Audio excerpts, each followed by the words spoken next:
Do you have a tendency to overextend yourself? Maybe you say yes to things when what you want to do is say no, or you find yourself apologizing or overexplaining, or even taking care of other people's needs as a way of avoiding conflict or disappointing somebody. If any of those sound familiar, then this video is for you because I'll be sharing 3 boundaries that you need to set when you are ready to break this people pleasing habit and start reclaiming your energy for yourself. Now, as a partially reformed people pleaser, I'll be sharing some things that I've been using over the last couple of years to really start breaking these habits that I have. And I say partially reformed because this isn't something that happens overnight. When these habits are ingrained in us and we've been doing these things most likely since childhood, it takes a long time to rewire these neural pathways in our brain. But the more that you can start setting these boundaries that I'm going to share, the sooner you'll start seeing change. The first boundary is around emotional availability. And this means learning that you are not responsible for holding space for everyone all the time. As reforming people pleasers, we have this tendency to become emotional caretakers. And we often do it without even realizing that we are. It's not an intentional thing. These people pleasing habits are so ingrained in us that we don't even realize we're doing it. So that's why it's important to recognize that your energy is sacred. Your time, your energy, and how you choose to give it and to share it with others is very important. And it's something that you need to be aware of. You get to choose how you share your energy, who you share your energy with, and when you share your energy. An important thing to remember is that it's not cold, it's not selfish, it's not uncaring when you need to take a step back to protect your own energy. So think about this the next time somebody approaches you and they just start unloading. And it could be this series of events, it might be one big thing that's overtaking their life, but you just don't have the time or the space or even just the mental energy to take that on and to not only help them, but to absorb that energy and emotion yourself. You can go about it in a way that is still very kind and shows that you care about them, but that you're putting your boundaries first. And you could say something along the lines of, I care about you, but I don't have the emotional capacity to talk about this right now. And that's not a rejection. It's just about recognizing your own needs and putting your own needs first and really protecting your energy before giving it to somebody else. The second boundary is with your time and energy. People pleasers often overcommit.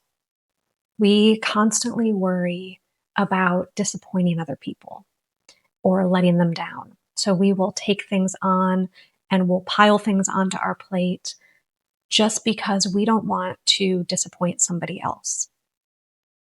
But every time we're putting somebody else's needs first, not only is it burning us out, but it can also cause resentment. So you need to learn to reframe this in your brain. And you need to remember that every time you say yes to someone else, you're saying no to yourself. Now, if this is something that you really want to say yes to, it's not the same thing. But when it's something you know that you either you don't want to do or you don't have the time, energy, or capacity, then just take a moment to pause and just feel inside yourself. How does it feel if you ask yourself, do I truly want to do this? Or am I afraid not to?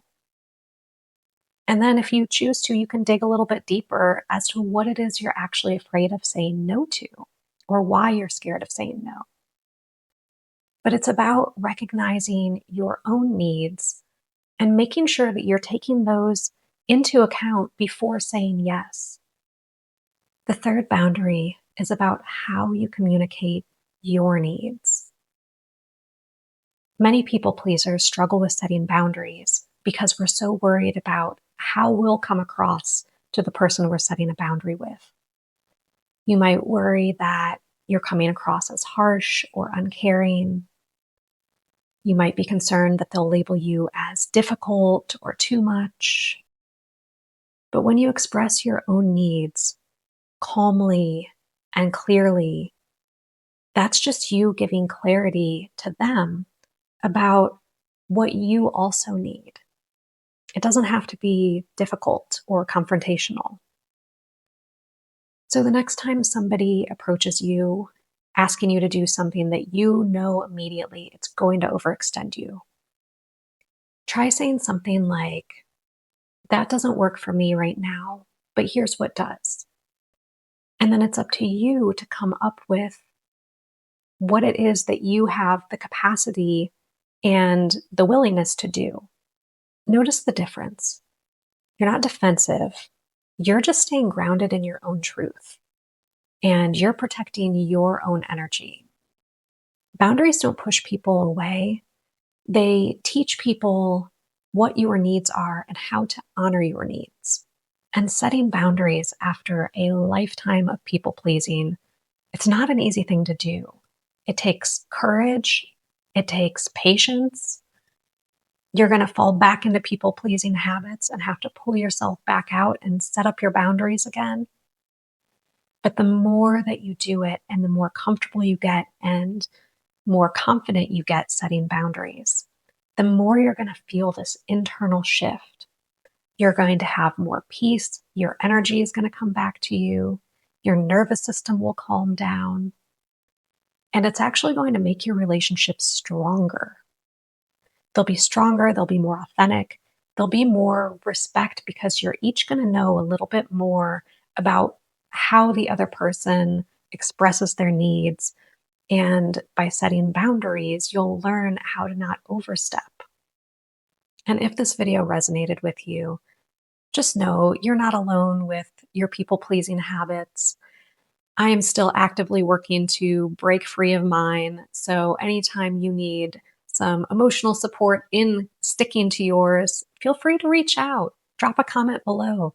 I'd love to know which of these works for you, or maybe you tried them and they didn't work. And let me know what it is that's giving you resistance. But feel free to share this with anyone that you think it could benefit. And otherwise, thank you for watching. I appreciate you being here with me.